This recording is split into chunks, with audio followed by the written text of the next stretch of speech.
श्री स्वामी समर्थ. मासिक पाळीच्या काळात कोणती कामे करू नयेत.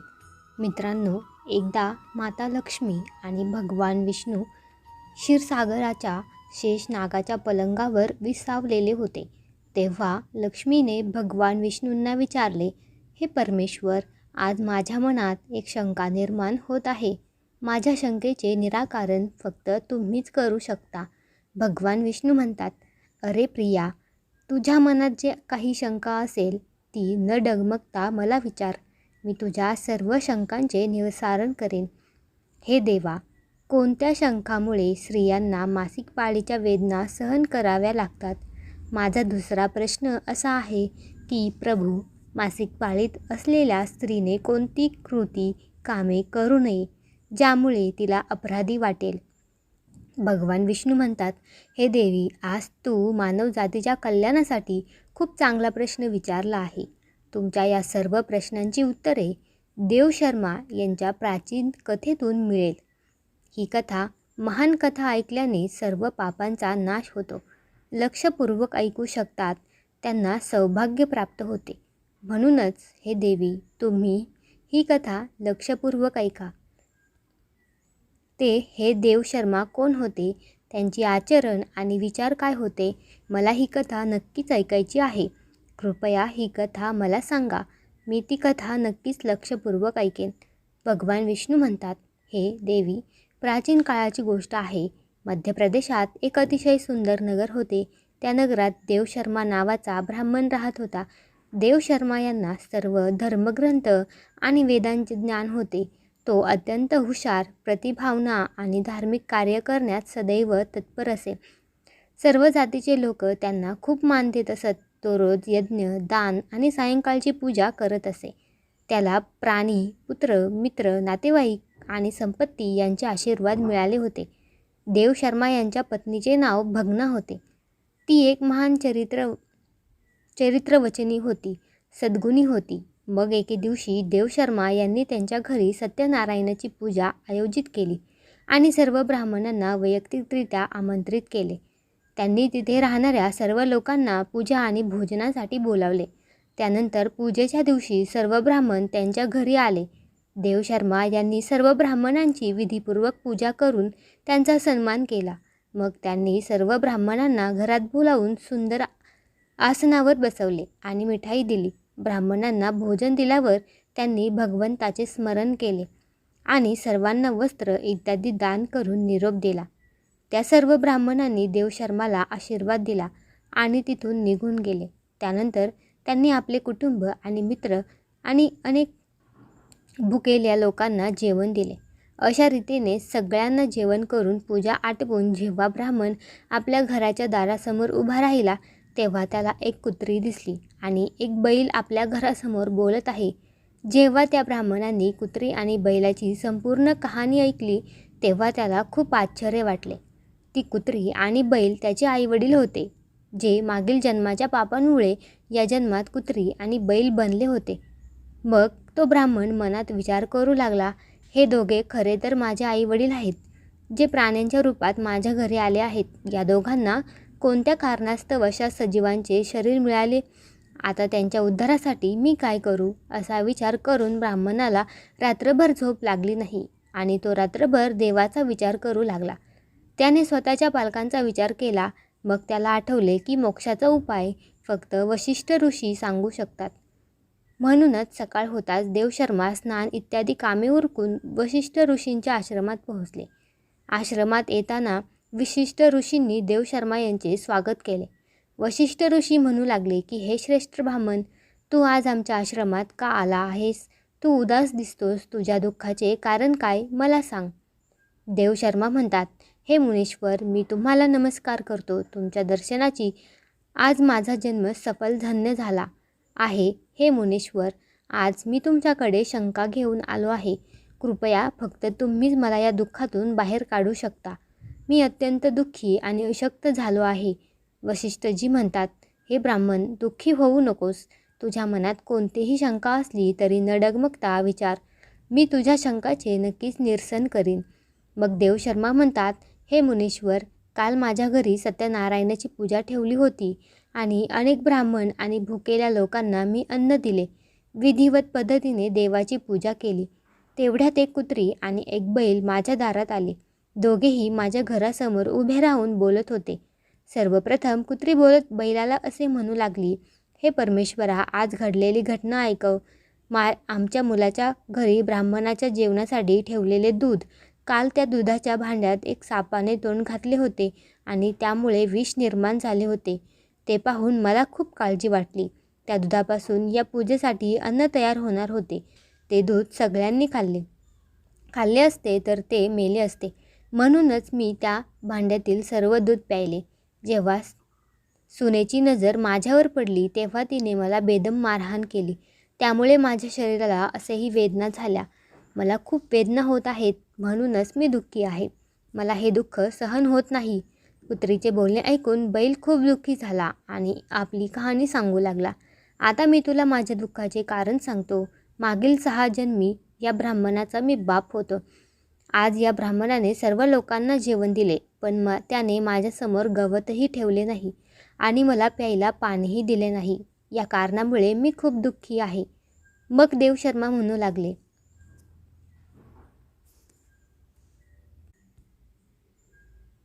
माझे आईवडील असे कुत्री आणि बैलासारखी बोलताना पाहून मला खूप वाईट वाटले. मला रात्रभर या विचाराने झोपही येत नव्हती. मला प्रत्येक क्षणी काळजी वाटत होती. मी कोणतेही पाप केले नाही, नेहमी धार्मिक कार्य केले. माझ्या आईवडिलांना असा त्रास सहन करावा लागतो, म्हणूनच मी आज तुमच्याकडे आलो आहे. कृपया तुमच्या योगसामर्थ्याने उत्तर शोधा आणि मला सांगा की माझ्या आईवडिलांची अशी दुर्दशा का झाली आहे आणि त्यांच्या उद्धारासाठी मी कोणती कृती करावी. तेव्हा गुरु ध्यान करून ब्राह्मणाच्या आईवडिलांचे मागील जन्माचे कर्म पाहतात आणि देवशर्माला म्हणू लागतात, हे ब्राह्मण, तुमच्या आईवडिलांनी त्यांच्या मागील जन्मात एक गंभीर पाप केले आहे. त्या पापामुळे त्यांची आज अशी अवस्था झाली आहे. देवशर्मा सांगतात, हे गुरुदेव, कोणत्या पापामुळे माझ्या आईवडिलांची अशी दुर्दशा झाली आहे? कृपया सविस्तर सांगा, मला जाणून घ्यायचे आहे. मग वशिष्ठ ऋषी सांगतात, हे ब्राह्मण देवशर्मा, लक्षपूर्वक ऐक. हा बैल जो तुझा बाप आहे, मागील जन्मात तो कुंडीनगरमध्ये थोर ब्राह्मण होते. एके दिवशी त्यांनी एकादशीचा उपवास करून भोजन केले. एकादशी व्रताच्या दिवशी दानधर्मही केला नाही. आपल्या दारात आलेल्या गाईला त्यांनी कधी चारा दिला नाही. त्यांनी आपल्या पितरांचे श्राद्धही नीट केले नाही. त्याच्या मागच्या जन्मी तुझ्या वडिलांनी तुझ्या आईची तुझ्या मासिक पाळी समागम केला होता आणि या पापामुळे त्यांनी या जन्मी बैलाचे रूप धारण केले आहे. आईबद्दल तुझ्या आईने मासिक पाळीत असतानाही जेवण बनविले. धार्मिक विधी करताना देवाच्या तुळशीला पाणी अर्पण केले. मासिक पाळी असतानाही तिने देवाला अर्पण केले. या कारणास्तव एक महान पाप मानले जाते. मासिक पाळीच्या काळात ती 3 दिवस अपवित्र होते. मासिक पाळीच्या काळात स्त्रीने पूजा करू नये. स्त्रीने दिवसात केसही धुवू नये. यामुळे पतीचे आयुर्मान कमी होते. मासिक पाळीच्या वेळी झाडे आणि तुळशीला स्पर्श करू नये. मासिक पाळीत असलेल्या स्त्रीसोबत सुद्धा समागम करणे. जो कोणी मासिक पाळीच्या कपड्यांना स्पर्श करतो तो ब्रह्महत्याचे पाप करतो, त्यालाही अपराधी वाटतं. ब्रह्महत्याचे पाप मासिक पाळीच्या स्त्रीच्या शरीरातील 3 दिवस राहते आणि 4थ्या दिवशी स्नान करून ती पवित्र होते. 4थ्या दिवशी अंघोळ केल्यावर मासिक पाळीच्या स्त्रीने आपल्या पतीच्या चेहऱ्याकडे पाहावे. दुसऱ्या पुरुषाच्या चेहऱ्याकडे पाहू नसेल तर सूर्यदेवाकडे पाहावे. गुरु वशिष्ठ सांगतात, हे ब्राह्मण, मी तुझा बाप बैलाला म्हणून जन्माला आला आणि आई कुत्री म्हणून. देवशर्मा म्हणतात, हे मुनीश्वर, आता कृपया करून माझ्या मातापित्यांच्या उद्धारासाठी उपाय सांगा.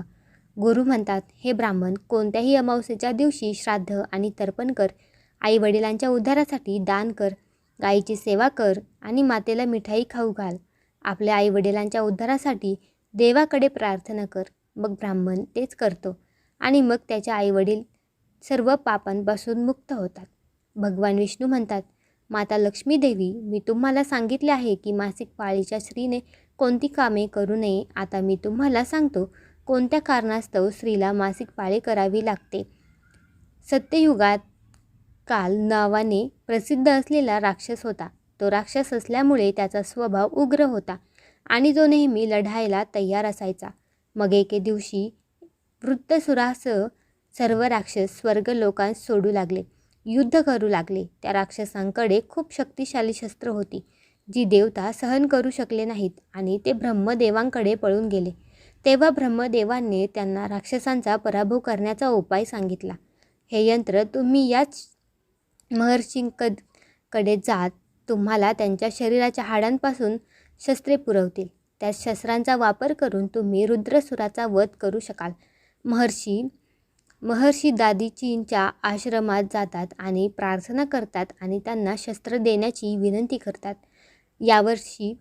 यासाठी महर्षी दादीजी आपल्या शरीरातील हाडांपासून शस्त्र तयार करतात. या शस्त्रांपैकी एक वज्र नावाचा शस्त्र आहे, जे भगवान इंद्राने धारण केले आहे. रुद्रसुराशी युद्ध करण्यासाठी निघतात. देव आणि दानवांमध्ये भयंकर युद्ध होते. सर्व देवतांवर युद्ध करण्यासाठी आकाशात जमा होतात आणि युद्धात तुटून पडतात. अग्निदेवाला अग्नीच्या हल्ल्याने जबाबदाऱ्या पेलायला लागतात. अग्नीच्या प्रभावामुळे शरीराचा प्रत्येक अवयव जळू लागतो. मग वरुण देव पाण्याचा वर्षाव करतात आणि राक्षसांना बुडवतात. त्यामुळे राक्षस गर्जना करू लागतात. अशा रीतीने अनेक दिवस गेले आणि देवतांमध्ये भयंकर युद्ध चालू असते. तेव्हा देवराज इंद्र आणि रुद्रासूर समोरासमोर येतात. दोघांमध्ये युद्ध होते. त्यानंतर देवराज इंद्र आपल्या वज्राच्या जोरावर रुद्रसुराचा वध करतो. राक्षस रुद्रसुराचा मृत्यू होताच ब्रह्महत्यास त्याच्या शरीरातून बाहेर पडू लागतो. मग ब्रह्महत्या इंद्राच्या शरीरात प्रवेश करते. त्यामुळे इंद्रदेवाला ब्रह्महत्याचे पाप लागते. देवराज इंद्र ब्रह्मदेवाकडे जातो आणि त्याला ब्रह्महत्यापासून मुक्ती मिळवण्यास सांगतो. तेव्हा ब्रह्मदेव ब्रह्महत्येला इंद्राच्या शरीरातून बाहेर येण्याची आज्ञा देतात आणि ब्रह्महत्या इंद्राच्या शरीरातून बाहेर पडतात आणि ब्रह्मदेवाला म्हणू लागतात, हे परमपिता, आतापर्यंत मी वृत्तासुराच्या शरीरात वास करत होतो, कारण त्याने अनेक ब्रह्महत्या केल्या होत्या. इंद्रांनी त्याचा वध केला, त्याच्या शरीरात वास करू लागलो. आता कृपया मला योग्य जागा द्या, मी जिथे राहू शकतो. मग ब्रह्मदेव म्हणतात, हे ब्रह्महत्या, मी तुला तुझे योग्य स्थान देतो. तेव्हा ब्रह्मदेव म्हणाले की ब्रह्महत्याचा वध केल्यावर तुझा 1/4 भाग अग्नीच्या आत राहील, जो अग्नीला यज्ञ करत नाही. तुम्ही त्याच्या शरीरात प्रवेश करता आणि तुमच्या शरीराचा दुसरा भाग पाण्याखाली राहील, जो पाण्यातून तो मूत्र किंवा विस्ता करतो. तुम्ही त्याच्या शरीरात प्रवेश करा. मग तिसरा भाग झाडे आणि झाडांमध्ये राहील. जो विनाकारण कोणीही वृक्षतोड करेल तोही ब्रह्महत्याचा दोषी ठरेल. तेव्हा ब्रह्मदेवांनी अप्सरांना बोलावून सांगितले, हे अप्सरांनो, ब्रह्मदेवाचा हा एक भाग स्वीकार करा. अप्सरा म्हणाल्या, हे परमेश्वर, तुमच्या परवानगीने आम्ही ते स्वीकारण्यास तयार आहोत, परंतु कृपा करून सुटकेचा काही मार्ग सांगा. तेव्हा ब्रह्मदेव म्हणू लागले, हे अप्सरांनो, जो कोणी जेव्हा मासिक पाळीमध्ये स्त्रीशी संभोग करेल त्याच्या आत हा ब्रह्महत्या प्रवेश करेल. अशा प्रकारे ब्रह्महत्येचे 4 भाग होते आणि एक भाग आगीत, दुसरा भाग पाण्यात, तिसरा झाडांमध्ये आणि चौथा स्त्रियांमध्ये गेला. मासिक पाळीच्या काळात जो कोणी स्त्रीला स्पर्श करून तिच्याशी संभोग करतो तो त्याचा ब्रह्महत्याचा भाग होतो. त्याला ब्रह्महत्येचा वध केल्याचा अपराधीपणा वाटतो. भगवान विष्णू म्हणतात, हे देवी, अशा प्रकारे मी तुम्हाला स्त्रीच्या मासिक पाळीतील कथा सांगितली आहे आणि मासिक पाळीत स्त्रीने कोणती कामे करू नये इत्यादीसुद्धा माहिती सांगितली आहे. महालक्ष्मी सांगतात, हे परमेश्वरा, आज तुम्ही मला खूप महत्त्वाचे ज्ञान दिले आहे.